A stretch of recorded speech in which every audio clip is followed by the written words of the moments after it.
Hey y'all, Florida Boy here. Okay, I want to read you something I wrote a couple months back for a blog. I'm just going to read through it real fast, and then I'm going to come back and kind of highlight a few things and talk about it. So here it goes. Scientific facts. Do they prove or disprove the existence of a creator God? Firstly, we must be very careful as to what we include and omit as scientific fact. There are many so-called scientists and professors that would have us believe speculative, unproven hypothesis to be factual when in all actuality it's nothing more than an assertion. Oftentimes they will plug in favorable numbers and scenarios to skew the test results to achieve the result that they desire.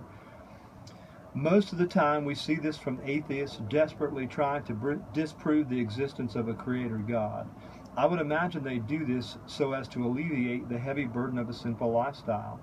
Think about it. If you can disprove the existence of a creator God, then there wouldn't be any moral standard. It would be nothing more than your opinion against mine or Mother Teresa's against Adolf Hitler's. Without God, there could be no moral standard. No moral standard, no sin, no guilt. But let's talk about scientific facts that theist, deist, and atheist can all agree on. My belief is that these well-known and universally agreed upon truths point to and prove the existence of a creator God. Let's look right here in our backyard, so to speak. Let's take a look at the complexity of our solar system for starters. Mostly everybody in the scientific community now believes that the universe had a beginning. Why is this significant? Well, it's significant because a natural cause can't create itself. Only a supernatural cause can create an extremely fine-tuned and extremely complex universe like a creator God. The universe shows us it has an unbelievable amount of design and information. Therefore, it must have had a designer. It did, God. Do you know that our little planet Earth, the third rock from the sun, if it was just a little bit closer or a little bit further away from the sun, there would be no life on it? Excuse me. If it did not sit exactly on a 23 degrees axial tilt, there would be no life on it. If it did not have a 24-hour rotation, there would be no life on it. Now get this, if the gravitational force was altered by 1 part in 10 to the 14th power, there would be no life on planet Earth. If Jupiter didn't have 63 moons, there would be no life on Earth. You see, Jupiter acts as sort of a cosmic vacuum cleaner and draws meteors away from us. In fact, there are impact craters on Jupiter larger than Earth itself. The universe is precisely fine-tuned in order to sustain life here on Earth. One can't intelligently look at an unbelievably complex solar system and come to the conclusion that it happened by chance. How can anyone embrace this? It's easier to believe the Library of Congress was created by throwing a stick of dynamite in a printing factory. The universe was designed so it had to have a designer. Do you know how much information's in just one DNA cell? Well, Richard Dawkins, who's an atheist by the way, admits there's more information in one DNA cell than in 4,000 books with 500 pages each. Information and messages come from minds. If you got up in the morning and went out to the kitchen and there was a box of alphabet spilled over on its side and you saw the words, "Good morning, honey," or "I love you," spread out on the table, you wouldn't think this was a natural cause because it doesn't make sense. Nor does trying to explain away the information and complexity of our bodies, the solar system we live in. Don't let some atheist tell you that what you should believe. Do the research. Just because they might have a degree doesn't mean they're any smarter than you are. Remember, they probably got their degree from some institution that doesn't believe in God either. Okay, so let me say this. If you're an atheist and you don't believe in a creator God because you simply don't believe there's enough evidence to support it, hey, no problem.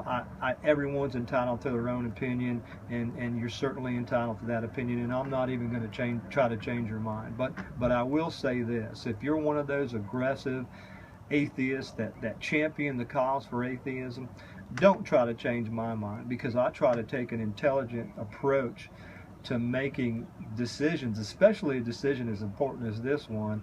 I don't take things for granted. I don't take things because you say so. You know, I say this all the time. Everyone's entitled to their opinion. If it's different than mine, that's fine. That's what makes the world go round. But don't tell me something's true because you say so. You make an intelligent argument.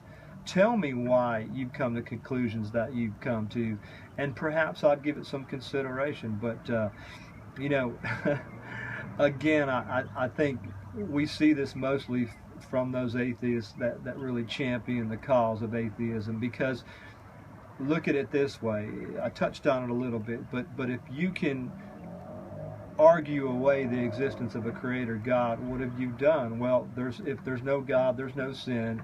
If there's no sin, there's no guilt.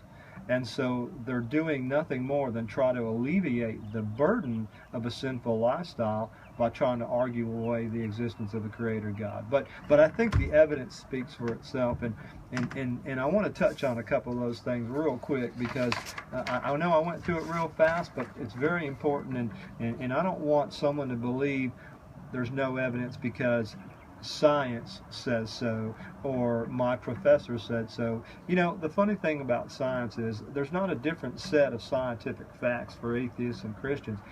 We all have the same data. It's just left up for interpretation.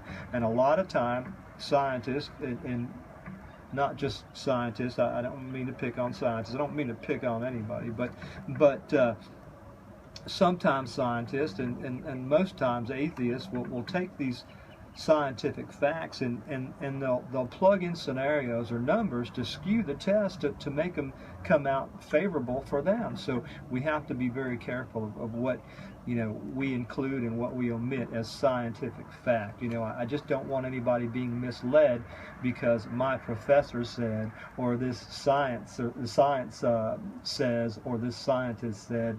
You know, you got to take those things with a grain of salt, and you have to do the research yourself. You know, I try to take an intelligent approach to how I form decisions and things like that. So, but there's the moral argument as well. You know, I just touched on that. I'm going to touch on it again quickly. Just think about it, you know. And I used to do the same thing before I embraced the fact that there was a creator God. I argued against it because I didn't want there to be a God, because then I'd have to be accountable, and I didn't want to be accountable. You know, but science screams intelligent design. So there's an intelligent design argument, and there's a moral argument. And we have to look at those things, and hopefully, again, maybe someone out there's on the fence, and you know, about whether or not there's a creator God, and I'm hoping that I'm talking to that person or those people that might consider something I've said that they never really thought about before. But I really do believe that the complexity of the universe and how it's designed and how fine-tuned it is, you know, that's intelligent design, and that doesn't come from randomness. That doesn't come by chance.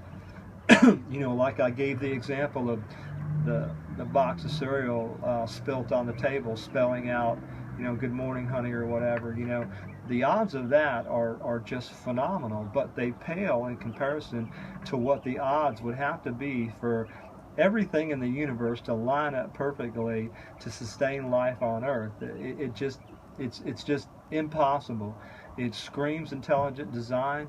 DNA has an extremely incredible large amount of information, and information comes from mind. So you know, again, I'm not judging anyone. You know, I'm a sinner. I'll admit that. I'm not perfect. We all have our demons.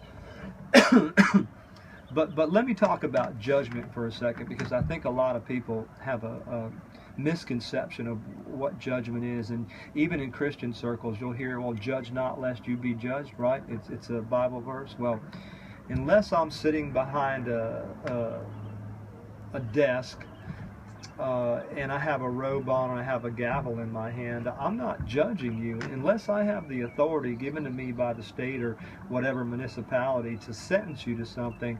I'm not judging you. I'm simply pointing something out. So, you know, next time someone says, you know, don't judge me, well, listen up. It's not my intention to judge anybody. I'm not judging anybody.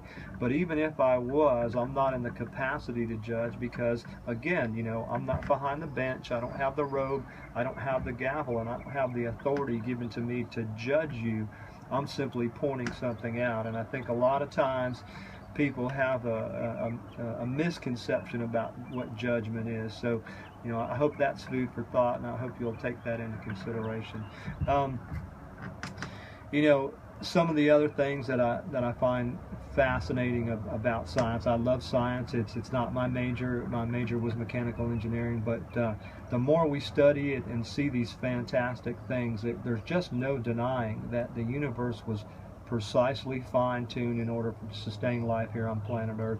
And the complexity of our bodies, our minds, our eyes, all of those things, they don't happen by chance. And I'll give you a quick example. If you were walking through a desert, some desolate place, and you came upon a laptop and a MacBook and an iPad and a cell phone, you wouldn't see all these complex things and say, oh wow, look what nature created. No, they show an enormous amount of design, therefore they had to have a designer. They did. Man, we created those things, we designed those things. But just like the example of the cereal, they pale in comparison to the amount of complexity that our universe has, that our bodies have. So, you know, the argument for intelligent design is a very strong argument. The moral argument, I think, is a very strong argument, because like I said, you can have your opinion and I can have mine, but it doesn't really mean anything, and majority doesn't rule either. There has to be a moral standard above ourselves, and I believe a creator God puts that moral standard inside of us.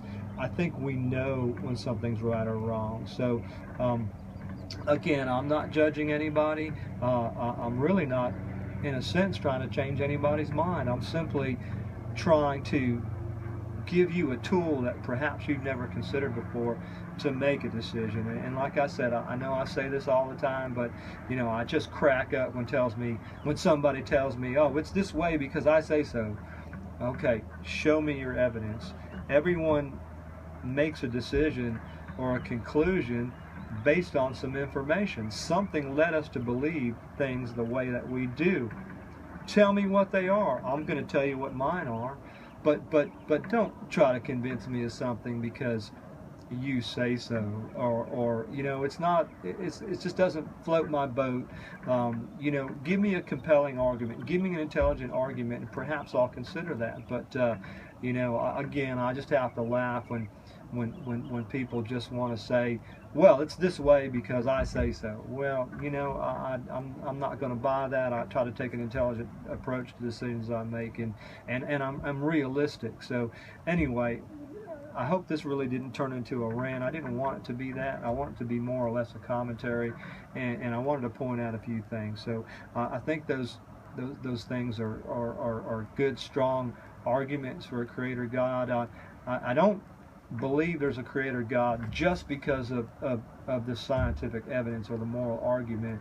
There's something inside of me that makes me believe that there's a creator God. So it's all of those things. It's that in totality that makes me believe there's a creator God. I am a Christian. Again, I'm a sinner, if not in deed, in thought, you know, but I know that I'm forgiven. I don't beat people over the head, and again, this is not an argument for or against Christianity. This is simply a statement that I believe will point people toward good evidence that shows us that there is a creator God. Anyway, I appreciate y'all tuning in, checking out my channel. If you like this, please feel free to give me a thumbs up. Comments are always welcome. And that's pretty much it. Florida Boy here with you. Y'all take care. Thank you.